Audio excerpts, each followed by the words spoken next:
আসসালামু আলাইকুম। জমে উঠেছে বাংলাদেশ প্রিমিয়ার লিগ বিপিএল 2025।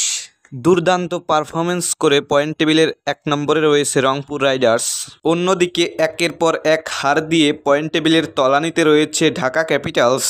দর্শকের কথার সঙ্গে অনেকটাই মিল রয়েছে, হারবে ঢাকা, পারলে ঠেকা। শেষ ম্যাচে বরিশালের বিপক্ষে দুর্দান্ত এক জয় পায় রংপুর রাইডার্স। তো চলুন এক নজরে দেখে আসি পয়েন্ট টেবিলে কোন দল কত পয়েন্ট নিয়ে কততম অবস্থানে রয়েছে। পয়েন্ট টেবিলের 1-এ রয়েছে রংপুর রাইডার্স। 6 ম্যাচ খেলে 6টিতেই জিতে মোট 12 পয়েন্ট নিয়ে পয়েন্ট টেবিলের 1-এ রয়েছে রংপুর।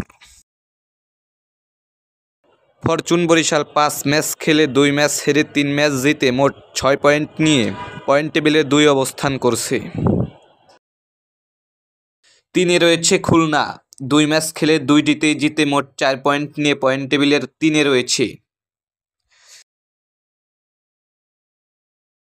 পয়েন্ট টেবিলের 4-এ রয়েছে চিটাগাং কিংস।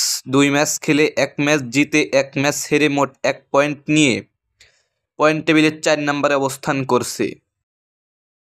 পয়েন্ট টেবিলের 5-এ রয়েছে দুর্বার রাজশাহী। 4 ম্যাচ খেলে 1 ম্যাচ জিতে 3 ম্যাচ হেরে মোট 2 পয়েন্ট নিয়ে পয়েন্ট টেবিলের 5-এ অবস্থান করছে। পয়েন্ট টেবিলের 6-এ রয়েছে ঢাকা ক্যাপিটালস। 4 ম্যাচ খেলে 4টিতেই হেরে মোট 0 পয়েন্ট নিয়ে পয়েন্ট টেবিলের 6 অবস্থান করছে। পয়েন্ট টেবিলের শেষে রয়েছে সিলেট স্ট্রাইকার্স। 3 ম্যাচ খেলে 3টিতেই হেরে মোট 0 পয়েন্ট নিয়ে পয়েন্ট টেবিলের 7-এ অবস্থান করছে।